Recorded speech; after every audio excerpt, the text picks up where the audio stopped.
The rise of the individual and the fall of Western man. The is the completely subconscious, impulsive, childlike portion of the psyche that operates on the pleasure principle and is the source of basic impulses and drives. It seeks immediate pleasure and gratification. The has no conscience and no view toward the wider good of society. The only cares for the immediate short-term needs of the individual. It is clear then why the needs to be controlled, why it must be kept under the watchful guard of a developed superego. If the was to triumph and have complete control over the psyche, the individual would be reduced to an animalistic beast that lived only for the immediate pleasure of the moment and have no conscience for the wider good of the community.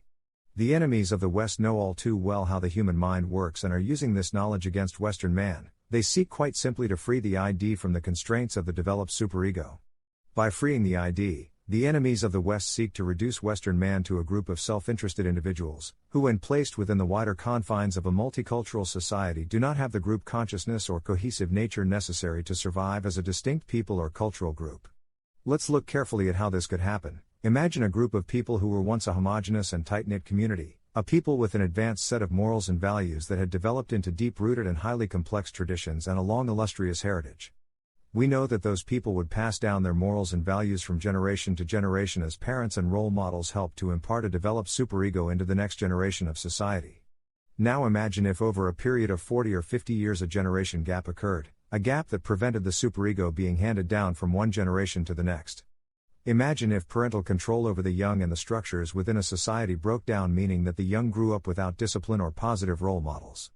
Imagine what would happen to those people if they no longer constrained their with a strong and moral superego. Imagine if that group of people stopped passing down their traditions and cultures and instead the young were left without a sense of the heritage that had held those people together as a community for all those previous generations. This would surely not only destroy the individual superego, but also the shared morals and values that exist within a cohesive community. Imagine if the group that was losing its sense of community and was losing its community-wide superego lived within a multicultural society, and was surrounded by other groups and other cultures, all of whom sought to retain their culture and heritage and remain as individual and distinct cohesive groups. The group that possessed the weakened superego, and the group which was composed of individuals more likely to give in to their individualistic needs and wants and their basic primal drives for selfish pleasure, would lose its sense of cultural homogeny, and as a result that group would fracture. The individuals within that group would pursue individualistic needs that would put the very existence of the group at risk. This is the fate of Western man. Western man has allowed millions of immigrants into his homeland, immigrants who have a culture, a sense of togetherness and who wish to retain their moral values and sense of community. These immigrants still retain their superego and pass it down from generation to generation. These immigrants cluster together as distinct communities and seek to retain their culture, heritage and religious practices.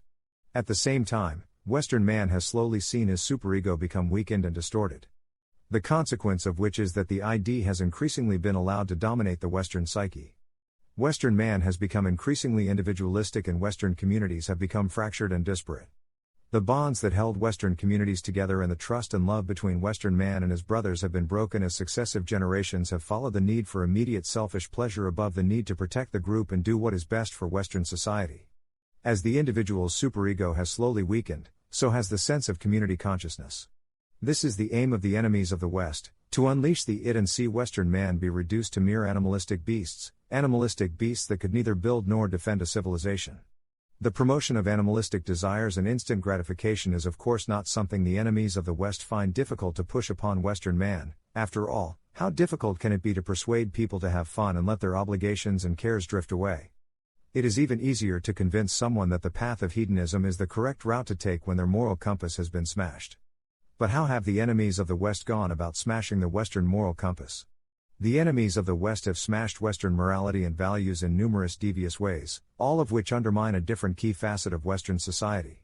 Western man has witnessed the rise of the fatherless family, a place where children are brought up without the advice, order and discipline provided by a strong father figure, a place where mothers abandon their offspring to go partying. These women then go on to have children by multiple men in a desperate search to satisfy the ID's craving for sexual hedonism. These children are then often left to be brought up by the television and end up lacking both a conscience and a healthy image of an ideal self. Western man has witnessed the destruction of the safeguards in Western society. Western schools and community role models are now powerless to dispense any form of discipline and children run wild, instead of developing a superego, the child simply does as it pleases and learns the fatal message that happiness and instant satisfaction are all that matters. Western man has seen his role models go from being great men and women who shape society in selfless and awe-inspiring ways, to being drunks, cheats, drug users and degenerates. Young people idolize false role models who constantly give them the message that all that matters is to party and have fun, that living for the now and the self is all that counts, and after all, if it doesn't feel good, why do it? The sense of ideal self that is imparted by these role models is now a twisted version of what the ideal self should be, and children grow up with a warped sense of what is right and what should be strived for. Natural barriers and boundaries have been broken down and the natural order of things has been turned on its head. Feminism has created a world where the woman who follows her natural instincts and becomes a loving and caring mother who nurtures her children is looked down upon and scorned. As a result, children are now left without a loving mother, the very person who imparts conscience and guilt.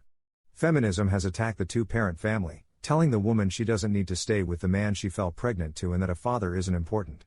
This has left the Western world with children who don't have a father, with young men that grow up believing they don't need to be a father and young women who grow up believing they don't need a man. Feminism has pushed women into the workplace, and the natural and fulfilling roles of being a mother and homemaker have been pushed to one side.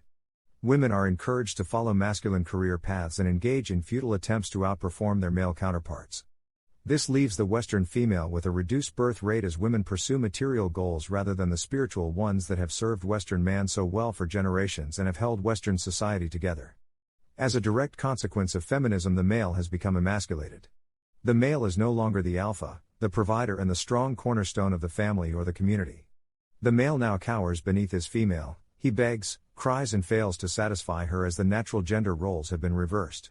Young men have increasingly become the weaker sex as they have failed to learn order, discipline and strength due to an absence of a strong father figure or other strong male role models. The Western mind has been corrupted and the Western body has been broken and grown obese and useless. Western spirituality has been lost and replaced with one materialism. But most shockingly, the Western heart has faded and the bravery and courage that Western man showed in abundance when defending his people is now a thing of the past. Rather than being a strong group with cultural, racial and moral bonds, strong traditions and a rich heritage, Western man has given in to the pull of hedonistic individualism where people live for themselves and the immediate pleasure they can gain in the short term. As the Western superego has weakened, the ID has been unchained. As the ID is no longer constrained, the individual lives for selfish pursuits and immediate satisfaction, whether that is food, sex, alcohol, material wealth or drugs. Is it any wonder that those who come to Western shores and see Western man engaging in such debased and degenerate acts then view the Western world as a place that is ripe to be taken and conquered? Western man's hedonistic lifestyle is the physical embodiment of the rise of the ID, but with the rise of the ID comes the fall of Western man. The oft-heard phrase, fiddling as Rome burns, seems apt.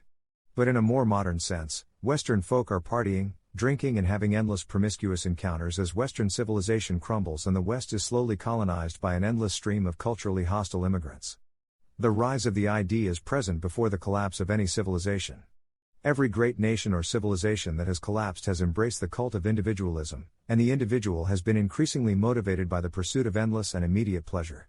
Even with immigration and multiculturalism, the enemies of the West knew that Western man would still have a fighting chance of survival, in fact better than a fighting chance. Even if Western man was outnumbered by hostile cultures and peoples, as long as Western man retained his own culture and sense of community he could always fight back, and if history has taught us one thing, it is that Western man would likely have prevailed. It was not merely enough to flood the Western world with different groups of immigrants who viewed the West with envious eyes. The enemies of the West knew that the Western community spirit, the Western superego, must also be broken in order to ensure there would be no fight back or resistance. The last thing Western man will see is the look of insane mirth upon the faces of the Western revelers as Western civilization, culture and traditions collapse and are lost forever. Thousands of years of heritage will be lost in a matter of decades as the last generations of Western man compete in a desperate struggle to live for the moment and satisfy their every primal need with no thought for the future or the wider consequences their actions might have for the West. The enemies of the West know that the rise of the ID precedes the fall of Western man, and they sit rubbing their hands and biding their time as the final days of the West rapidly approach.